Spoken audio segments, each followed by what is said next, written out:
কোরআন তিলাওয়াত করলে কি হয় জানেন? আমার নবীজি বলেছেন, মান ক্বারাআল কুরআন হারফান ফালাহু আশরু হাসানাহ। যে ব্যক্তি কোরআনের একটা অক্ষরকে পাঠ করে আল্লাহ তাআলা তার আমলনামাতে 10টা করে লিখে দেন। সুবহানাল্লাহ। আমার বন্ধুগণ,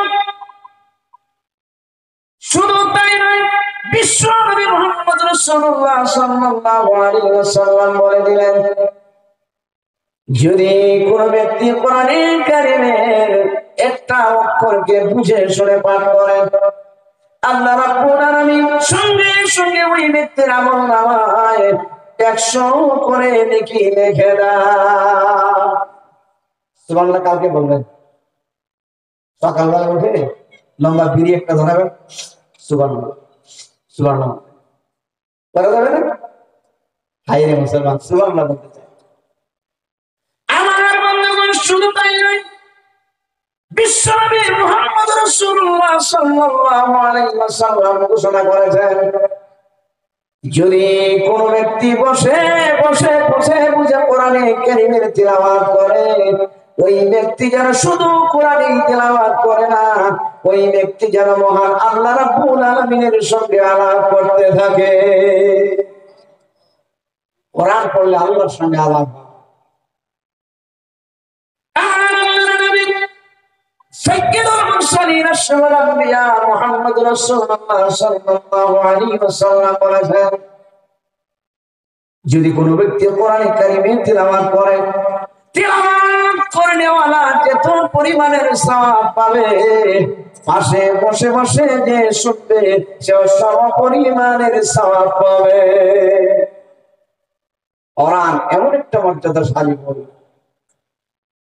বন্ধুগণ আমার, আমি এলাকার মা বোনদের কাছে অনুরোধ করছি, যুবকেরা তোমাদের কাছে আমি অনুরোধ করছি, তোমার চেহারায় নূরের জন্য, তোমার চেহারা সুন্দর করার জন্য হালকা লিপস্টিক লাগানোর দরকার হবে না।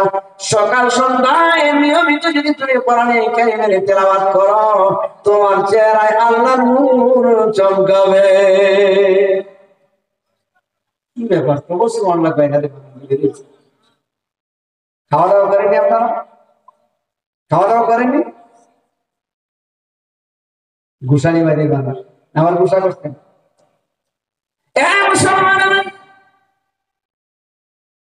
কোন ব্যক্তি যদি নিয়মিত সকাল বিকাল বাড়িতে কোরআনে কারীমের তিলাওয়াত করে, আমার আল্লাহর নবী বলেন, ওই বাড়ির জন্য আমার আল্লাহর রহমত বরকতের দরওয়াজাগুলি খুলে দেওয়া হয়। আপনি বাড়িতে কোরআনের তিলাওয়াত করেন, কোনো অভাব থাকবে না, স্বামী স্ত্রী বিকেচাল থাকবে না, সন্তানের সাথে পিতা মাতার বিরোধ থাকবে না, বাড়িতে কোনো বেমার আজার আপনার আসবে না, কোনো বালা মুসিবত পর্যন্ত আসবে না।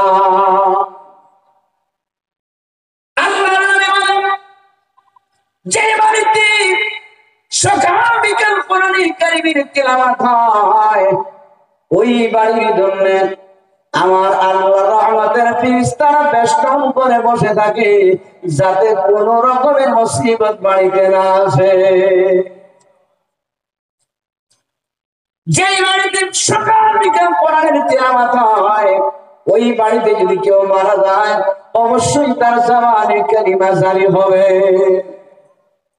কোরআনের তেলাওয়াত নাই, হালাল খাবার নাই, মৃত্যুটাও হয় এরকম জানোয়ারের মৃত্যুর কথা বলেন, ঠিক কিনা? সত্যিকার অর্থে যদি আপনি জান্নাতি মৌত যদি আপনি চান, আপনি যদি মৃত্যু ভালো চান, আপনি সকাল বিকাল বাড়িতে তেলাওয়াত শুরু করে দেন। কি বাত, আপনার ছেলে তেলাওয়াত করবে, সবাই বসে শুনবেন, পুত্রবধূ তেলাওয়াত করবে, সবাই বসে শুনবেন, বাবা তেলাওয়াত করবে, সবাই বসে বসে শুনবে, মা তেলাওয়াত করবে, সবাই বসে বসে শুনবে। এমন করে যদি কোরআনে কারীমের তেলাওয়াত সব সময় করা হয়, তাদের কলবের মধ্যে আল্লাহর নূরের তাজাল্লি আসবে। খারাপ কাজ করার ইচ্ছা হবে না, খারাপ পথে যাওয়ার ইচ্ছা হবে না রে মুসলমান।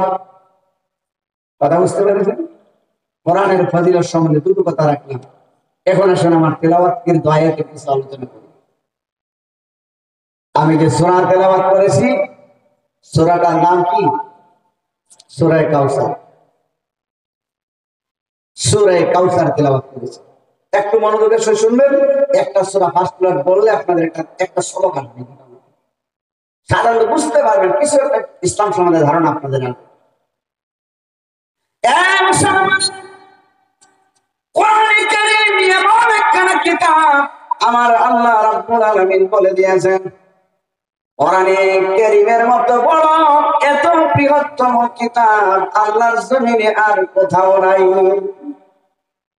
তার সামান্য একটা উদাহরণ আমার আল্লাহ কোরআনে বলেছেন, قُلْ لَوْ كَانَ الْبَحْرُ مِدَادًا لِكَلِمَاتِ رَبِّي لنفد البحر قبل أن تنفد كلمات ربي ولو جئنا بمثله مددا। سبحان الله।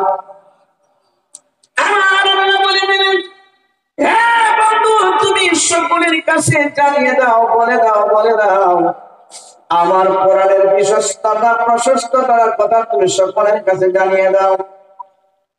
গোটা পৃথিবীর সমস্ত সমুদ্রের পানি, নদী নালার পানি, কুয়ার পানি, খালের পানি, বিলের পানি সব মিলিয়ে সমস্ত পানি যদি কালি বানানো হয়, আর সমস্ত বৃক্ষরাজি যদি কলম বানানো হয়, সাত তবক আসমান জমিন যদি কাগজ বানিয়ে দেওয়া হয়, আর পৃথিবী সৃষ্টি থেকে কিয়ামত পর্যন্ত যত মানুষ এবং জিন জাতিরা আসছে এবং আসবে, সবাই মিলে মিলে যদি কোরআনে কারীমের একটা আয়াতের ব্যাখ্যা লেখা শুরু করে দেয়, একটা কালিমার ব্যাখ্যা লেখা শুরু করে দেয়, লিখতে লিখতে সমস্ত পানি শেষ হয়ে যাবে, সমস্ত বৃক্ষরাজি শেষ হয়ে যাবে, আসমান জমিনের জায়গা শেষ হয়ে যাবে, সমস্ত মানুষ এবং জিনেরা শেষ হয়ে যাবে, আল্লাহর কোরআনের একটা কালিমার ব্যাখ্যা লেখা কোনদিন শেষ হবে না।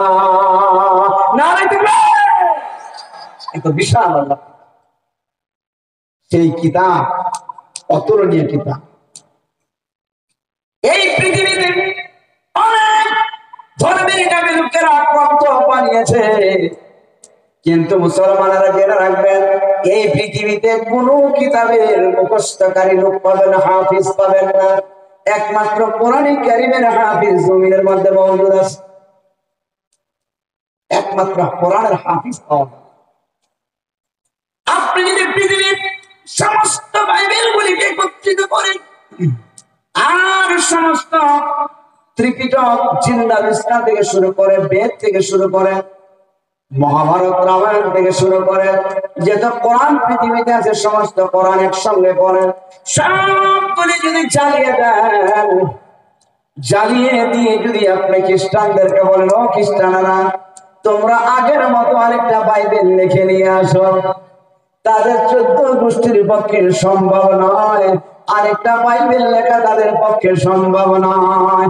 মানে কোন বাইবেল গুলি জ্বালিয়ে দিলে তাদের ধর্মটাই শেষ। কথা বুঝতে পারেন? ঠিক তদ্রূপভাবে পৃথিবীর সমস্ত আমাদের দেশের যারা হিন্দু ভাইয়ের আছে তাদেরকে যদি বলা হয় তোমরা একটা বেদ লিখে নিয়ে আসো, তারাও কিন্তু পারবে না, কারণ বেদ মুখস্থকারী লোক দুনিয়াতে নাই। মহাভারত, রামায়ণ বলেন, গীতা, ভাগবত যাই বলেন, কোনটা মুখস্থকারী লোক নাই। দুই একটা শ্লোক হয়তো কারো মুখস্থ আছে, সারাটা মুখস্থ নাই বা ছিলেন। এমন করে পৃথিবীর সমস্ত ধর্মগ্রন্থ জীবনের করে বিলুপ্ত হয়ে যাবে, কারোর পক্ষে লেখা সম্ভব হবে না। কিন্তু বলেন কোরআন যদি চালিয়ে দেওয়া হয় আর মুসলমানদেরকে যদি বলা হয় মুসলমানেরা পুনরায় আরেকটা কোরআন কেমন করে তোমরা লিখে নিয়ে আসো, বলেন মুসলমানের পক্ষে তা সম্ভব হবে না। সম্ভব হবে না? আসতে বলেন যে সম্ভব হবে না। একেবারে কোরআনে কারীম বিসমিল্লাহর বা থেকে শুরু করে সূরা নাসের সিন পর্যন্ত, শেষের সিন পর্যন্ত, একটা জের জবর পর্যন্ত এদিক সেদিক হবে না। যেটা যেমন আছে তেমন করে মুসলমানেরা লিখতে পারবে। একবার জুড়ে বলা যাবে কি সুবহানাল্লাহ। একটুকু তো বদলি করতে পারবে। এর কারণ আল্লাহ কোরআনে বলে দিয়েছেন, নাহনু নাযালনা যিকরা ওয়া ইন্না লাহু লাহাফিযুন। আমার আল্লাহ বলে দিলেন, আমি কোরআন নাযিল করেছি এবং কোরআনের সংরক্ষণের দায়িত্ব আমি আল্লাহ রাব্বুল আলামিন নিজেই গ্রহণ করেছি। সুবহানাল্লাহ। সুতরাং এটাকে কেউ মিটিয়ে দিতে পারবে না, কারোর পক্ষে সম্ভব নয়। কারণ যুগে যুগে অনেক চেষ্টা করা হয়েছে তাকে মিটানোর জন্য। যারা এই মিটাতে এসেছিল, অনেক লোকের কোরআন মিটানোর জন্য এসে তারা আরবি ভাষা শিক্ষা গ্রহণ করে যে কোরআনের ভুল ধরার জন্য। যখন তারা কোরআনের ভুল ধরতে এসেছে, তাদের নিজের জীবনের ভুলগুলো কোরআনের সামনে ধরা পড়েছে। সাথে সাথে ইসলামের সামনে মাথা নত করে কালিমা পড়ে তারা মুসলমান হয়েছে। আর ইদানিং কয়েকটা পাদরা পাদ্রি বেরিয়েছে, দেখেন না? ওই যে দক্ষিণবঙ্গের ওইদিকে আরেকটা বাইরে একটা আগে ছিল গায়ক পাদরা, দেখছেন তো? চিনছেন তো? নামটা চিনছেন তো? ওগুলো কোরআন সংস্কার করে। চালার গরুর করে, বলদের ঘরের গরুর। আমার সামনে বললে তো আমি কি যে করবো আল্লাহ ভালো। ও তো ওর ধর্মগ্রন্থের দুটো শ্লোক ভালো করে বলতে পারবে না, আরেকজনের ধর্ম সংস্কার করার জন্য আসে। হাই রে, পাগলে কি না বলে, ছাগলে কি না খায়, এমন শুরু হয়েছে কিনা কিছু লোকের।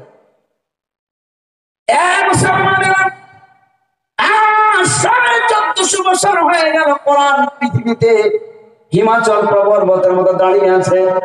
একটা নক্ত কোন ব্যক্তি এদিক সেদিক করতে পারে নাই, আর কোনদিন করা সম্ভব হবে না। কোনদিন করা সম্ভব হবে কি? আল্লাহ চ্যালেঞ্জও করেছিলেন। আল্লাহ কোরআনে বলেছিলেন আমি আমার বান্দার উপরে যে কোরআন নাজিল করেছি, সে কোরআনের প্রতি তোমাদের যদি সন্দেহ হয়, ইন কুনতুম ফি রাইবিন মিম্মা নাযালনা আলা আবদিনা ফাতু বিসূরাতিন মিন মিসলি ওয়াদউ শুহাদাআকুম মিন দুনিল্লাহি ইন কুনতুম সাদিকিন। বহুত আগে আল্লাহ চ্যালেঞ্জ দিয়ে রেখেছেন। আমার আল্লাহ বলেছেন আমি আমার বান্দার উপরে যে কোরআন নাযিল করেছি, এই কিতাবের প্রতি যদি তোমাদের কোনো সন্দেহ হয়, তাহলে ফাতু বিসূরাতিন মিন মিসলি, আমার কোরআনের একটা ছোট্ট সূরার মতো একটা সূরা বানায় আনো তো দেখি। ছোট্ট সূরার মতো একটা সূরা বানাও। আর বানাতে গিয়ে তোমাদেরকে তো মাবুদ আছে, যাদেরকে তোমরা মাবুদ বলে মনে করো, রব বলে মনে করো, স্রষ্টা বলে মনে করো, ঈশ্বর বলে মনে করো, ভগবান বলে মনে করো, সকলকে ডাকো মিন দুনিল্লাহ, আমি আল্লাহ বাদে সকলের সহযোগিতা নাও। ইন কুনতুম সাদিকিন, তোমরা বানিয়ে নিয়ে আসো যদি তোমরা তোমাদের কথাই সত্যবাদী হও। আমার আল্লাহ বলেছিলেন ফাইন লাম তাফআলু ওয়া লাম তাফআলু ফাত্তাকুন নারাল্লাতী ওয়াকুদুহান নাস ওয়াল হিজারা উইদ্দাত লিল কাফিরিন। সুবহানাল্লাহ। আল্লাহ বলছেন তোমরা এমনটা করতে পারবে না। আল্লাহ ভালো জানেন, আল্লাহ বলে তোমরা এমনটা করতে পারবে না, কারণ তারা যুগে যুগে চেষ্টা করেছে কিন্তু পায়নি। আল্লাহ বলতেছেন তোমরা এমনটা করো না, এমনটা করতে দুঃসাহস তোমরা করছো, যদি করে বানিয়ে নিয়ে আসো তোমরা তেমনটা করতে পারবে না। আর কিয়ামতের দিন বেশিরভাগ মানুষ এবং পাথরের হবে জাহান্নামের ইন্ধন। সুতরাং আল্লাহ কোরআনের সাথে আমরা বাড়াবাড়ি যেন না করি, আমরা যেন কোরআনকে শিক্ষার চেষ্টা করি। ইনশাআল্লাহ